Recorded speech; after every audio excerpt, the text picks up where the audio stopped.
Help to be given to our schools, January 22, 1900.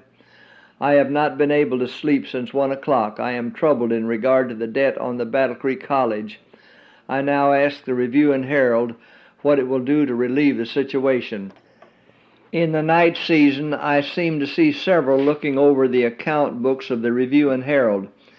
In these books were recorded the interest on the money loaned to the school. Notwithstanding the light given by God, $10,000 were called for, and double that amount was used in building an addition to the school. The managers of the Review and Herald had much to do in this matter. These things must be considered. The Review and Herald is not required to pay the college debt, for if this were done, calls could be made for other schools to be helped in the same way. But the interest on this debt should be made as low as possible. Interest should not be charged upon interest.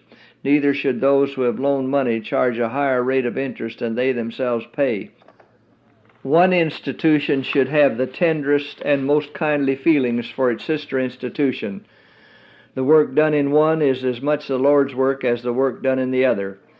The time has come when the Lord would have all the powers of His people brought into exercise to relieve the situation of our schools. In order to help in this cause, I have proposed giving my book on the parables. I feel very anxious that the General Conference should act unselfishly in regard to this book, which is to be published to help the schools. This is the time when the conference should stand before the people in a better light than it has hitherto done. We shall call upon the people to help to the utmost of their ability just now. We shall call upon them to do a work which will be pleasing to God in purchasing the book. We shall ask that every available means be used to help to circulate this book. We shall ask that the whole field be supplied with canvassers. We shall call upon our ministers as they visit the churches to encourage men and women to go out as canvassers, to make a decided forward movement in the path of self-denial by giving part of their earnings to help our schools to get out of debt. Surely they can do this much to help the Master.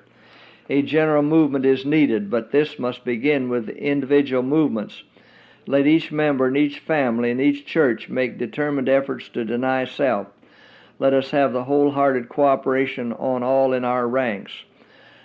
Let us all move forward willingly and intelligently to do what we can to relieve those of our schools that are struggling under a pressure of debt. Let the officers of each school find out who among them has been sent to school and helped by the school. Then let the church refund the tuition money.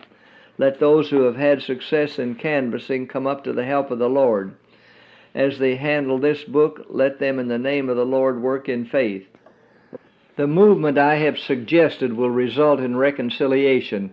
It will unify the churches.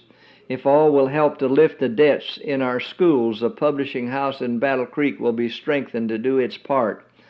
Therefore, it is for the interest of the school in Battle Creek to act a full part in helping to pay back the money that has been so long bound up in it. The school must be helped. Let all lift harmoniously and help as much as they possibly can. Great blessings will come to those who will take hold of this matter just now.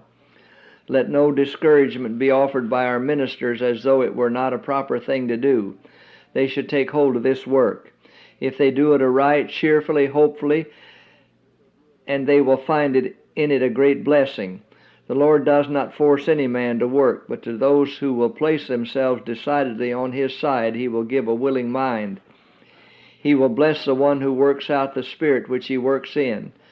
God will make the movement for the help of our schools a success if it is made in a free, willing spirit as to the Lord. Only in this way can be rolled back the reproach that has come upon our schools all over the land. If all will take hold of this work in the spirit of self-sacrifice for Christ's sake and for the truth's sake, it will not be long before the Jubilee Song of Freedom can be sung throughout our borders. Signed, Mrs. E.G. White.